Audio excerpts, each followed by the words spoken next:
The sum of three numbers is 6. If we multiply third number by 3 and add second number to it, we get 11.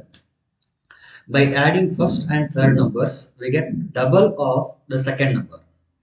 Represent it algebraically and find the numbers using matrix method. ಇದನ್ನ algebraically ಹೆಂಗೆ represent ಮಾಡಬೇಕು ಅಂತ ಹೇಳ್ತೀನಿ. ಆಮೇಲೆ matrix method ಇಂದ ಹೆಂಗೆ solve ಮಾಡೋದು ಅಂತ ಆಲ್ರೆಡಿ ಬೇಕಾದಷ್ಟು ಪ್ರಾಬ್ಲಮ್ ಸಾಲ್ವ್ ಮಾಡಿರೋದ್ರಿಂದ ನಾವು ಡಿಟರ್ಮೆಂಟ್ ಆಫ್ ದ ಮ್ಯಾಟ್ರಿಕ್ಸ್ ಏನು ಬರುತ್ತೆ, ಅಡ್ಜಾಯಿಂಟ್ ಆಫ್ ದ ಮ್ಯಾಟ್ರಿಕ್ಸ್ ಏನು ಬರುತ್ತೆ ಮತ್ತು ವ್ಯಾಲ್ಯೂಸ್ ಆಫ್ ವೇರಿಯೇಬಲ್ಸ್ ಏನು ಬರುತ್ತೆ ಅಂತ ನಾನು ಡೈರೆಕ್ಟ್ ಆಗಿ ಹೇಳ್ತೀನಿ. ಜಸ್ಟ್ ನೀವೇನು ಮಾಡಿ ಅಂತಂದ್ರೆ ಅಡ್ಜಾಯಿಂಟ್ ಮತ್ತು ಪ್ರಾಡಕ್ಟ್ ಅನ್ನು ನೀವು ಫೈಂಡ್ ಮಾಡಿದ್ರೆ ಸಾಕು. ಯಾಕಂದ್ರೆ ಈಗ ಆಲ್ರೆಡಿ ಇದೇ ರೀತಿಯ ಬೇಕಾದಷ್ಟು ಕ್ವಶನ್ಸ್ ನಾವು ಸಾಲ್ವ್ ಮಾಡಿದ್ದೀವಿ. ಇಲ್ಲಿ sum of three numbers is 6 ಅಂತ ಹೇಳ್ತಾರೆ.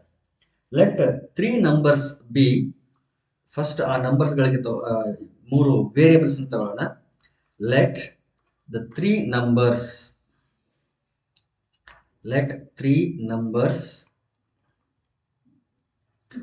be x, y and z.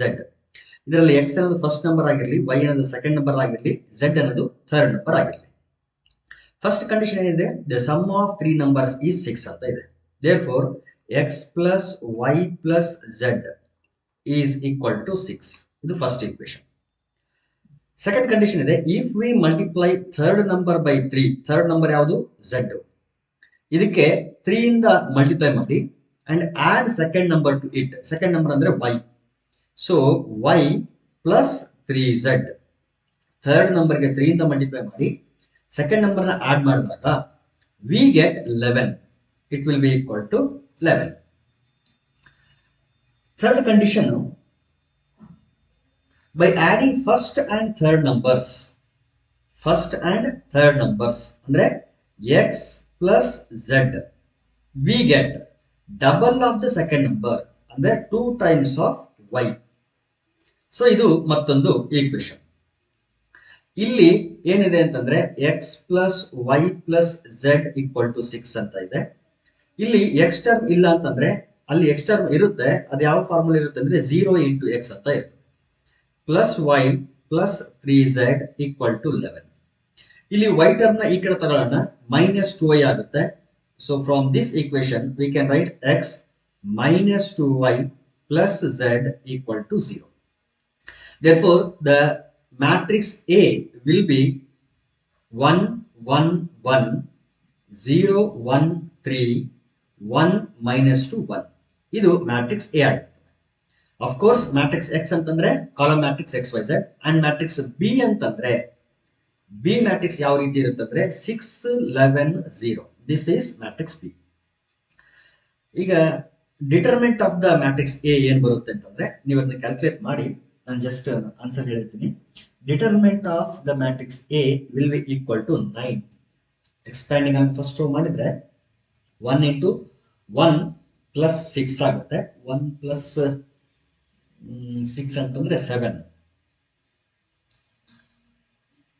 ಇಲ್ಲಿ ಎಕ್ಸ್ಪ್ಯಾಂಡ್ ಮಾಡಿದ್ರೆ ಫಸ್ಟ್ ರೋ ನಲ್ಲಿ 1 plus 6 minus 1 into ಇದು ಬಿಟ್ಟರೆ 0 minus 3 ಆಗುತ್ತೆ. ಇಲ್ಲಿ ಪ್ಲಸ್ 1 into 0 minus 1.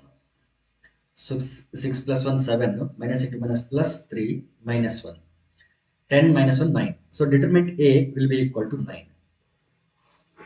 ಅದೇ ರೀತಿ ಅಡ್ಜಾಯಿಂಟ್ ಕೂಡ ಹೇಳ್ಬಿಡ್ತೀನಿ ನಾನು. ನೀವು ಅಡ್ಜಾಯಿಂಟ್ ಅನ್ನ ಶಾರ್ಟ್ಕಟ್ ಮೆಥಡ್ ಇಂದ ಫೈಂಡ್ ಮಾಡಬಹುದು. Adjoint of the matrix A is equal to first row 7 minus 3 2 ಆಗಿರ್ತದೆ. Second row 3 0 minus 3. The third row will be minus 1 3 1. This is adjoint A. Determinant A ಇದೆ, adjoint A ಇದೆ, matrix B ಇದೆ. 1 by determinant A into this adjoint A into matrix B. Simplify ಮಾಡಿದ್ರೆ ನಿಮಗೆ XYZ values ಸಿಗುತ್ತೆ.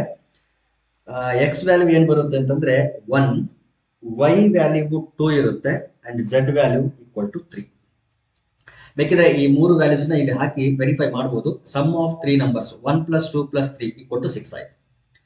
Y plus 3 times Z, 3 times Z ಅಂದ್ರೆ 9, 9 plus 2 it is 11. Second equation valid ಆಯಿತು.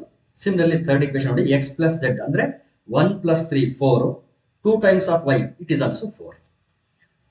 So ಇದನ್ನು ನೀವು ವೆರಿಫೈ ಮಾಡ್ಬೋದು. ಸಿಮಿಲರ್ಲಿ ನೆಕ್ಸ್ಟ್ ಇನ್ನೊಂದು ಕ್ವಶನ್ ಇದೆ, ಇದೇ ರೀತಿ ಮ್ಯಾಟ್ರಿಕ್ಸ್ ಮೆಥಡ್ನ ಯೂಸ್ ಮಾಡಿ ಸಾಲ್ವ್ ಮಾಡಬೇಕಾಗಿರೋದು. ಅದನ್ನು ಕೂಡ ನಾನು ಮ್ಯಾಟ್ರಿಕ್ಸ್ನ ಕೊಡ್ತೀನಿ, ಕಂಡೀಷನ್ಸ್ನ ಕೊಡ್ತೀನಿ, ನೀವು ವೆರಿಫೈ ಮಾಡ್ಬೋದು. ಏನಿದೆ ಕ್ವಶನ್ ಅಂತಂದ್ರೆ, the cost of 4 kg onion, 3 kg wheat and 2 kg rice is 60 rupees. The cost of 2 kg onion, 4 kg wheat and 6 kg rice is 90 rupees. The cost of 6 kg onion, 2 kg wheat and 3 kg rice is 70 rupees. Find the cost of each item per kg by matrix method ಅಂತ ಇದೆ. So ಇದು ಏನಂತಂದ್ರೆ, cost of onion per kg bx. Similarly, cost of wheat per kg by. Similarly, cost of rice per kg bz. 3 variables ಬೇಕಾಗಿತ್ತು, 3 variables ನಾನು ತಗೊಂಡಿದ್ದೆ. ಈಗ first ಏನಿದೆ ಅಂತಂದ್ರೆ, cost of 4 kg onion, 1 kgಗೆ x rupees ಆದ್ರೆ 4 kgಗೆ 4x ಆಗುತ್ತೆ. ಅದೇ ರೀತಿ 3 kg wheat ಅಂತ ಇದೆ, 1 kgಗೆ y ರೂಪೀಸ್ ಆದ್ರೆ 3 kgಗೆ 3y ಆಗುತ್ತೆ. ಸಿಮಿಲರ್ಲಿ 2 kg ರೈಸ್ ಅಂತಂದ್ರೆ 2z. ಟೋಟಲ್ ಕಾಸ್ಟ್ ಎಷ್ಟಿದೆ ಅಂತಂದ್ರೆ 60 rupees. So 4x plus 3y plus 2z equal to 60. ಇದು first equation. Similarly second equation ಏನಾಗಿರುತ್ತೆ ಅಂತಂದ್ರೆ, 2x plus 4y plus 6z equal to 90. This will be the second equation. Similarly, the third equation will be 6x plus 2y plus 3z equal to 70. ಈ ಈಕ್ವೇಶನ್ಗಳಿಂದ ನಾವೇನ್ ಮಾಡ್ಬೋದು ಅಂತಂದ್ರೆ, x value, y value, z ವ್ಯಾಲ್ಯೂನ matrix method use ಮಾಡಿ find ಮಾಡ್ಬೋದು. From these three equations we can write the matrix A, that is 4 3 2 2 4 6 6 2 3. This is matrix A. ಇದನ್ನ solve ಮಾಡಿದ್ರೆ we get determinant of the matrix A. Determinant of the matrix will be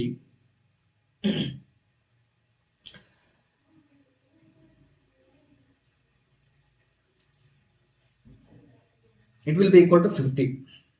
Determinant of the matrix will be equal to 50. Verify ಮಾಡ್ಬೋದು ಬೇಕಿದ್ರೆ ನೀವು. ಇನ್ನು adjoint of this matrix ಏನ್ ಬರುತ್ತೆ ಅಂತಂದ್ರೆ, adjoint of A equal to, ಇಲ್ಲಿ matrix B ಏನಾಗಿರುತ್ತೆ, constants ಗಳದ್ದು matrix, that is 60 90 70. Adjoint of A 0 first row 0 minus 5 10, second row 30 0 minus 20, and the third row will be minus 20 10 10. This will be adjoint A. ಈ ಮೂರು ಡಾಟಾನ use ಮಾಡಿ, ಅಂದ್ರೆ ಡಿಟರ್ಮೆಂಟ್ A, adjoint A ಮತ್ತು B, ಈ ಮೂರನ್ನ use ಮಾಡಿ ನೀವು x value, y value, z ವ್ಯಾಲ್ಯೂನ find ಮಾಡಬಹುದು. ಫೈಂಡ್ ಮಾಡಿದ್ರೆ x ವ್ಯಾಲ್ಯೂ ಏನ್ ಬರುತ್ತೆ ಅಂತಂದ್ರೆ 5 ಬರುತ್ತೆ, y ವ್ಯಾಲ್ಯೂ 8 ಮತ್ತು z ವ್ಯಾಲ್ಯೂ ಕೂಡ 8 ಬರುತ್ತೆ. ಇದನ್ನ ನೀವು ವೆರಿಫೈ ಮಾಡಬಹುದು. ಹೆಂಗ್ ಮಾಡೋದು ಅಂತ ಆಲ್ರೆಡಿ ಬೇಕಾದಷ್ಟು ಪ್ರಾಬ್ಲಮ್ ಸಾಲ್ವ್ ಮಾಡಿದ್ವಿ. So let us not waste the time.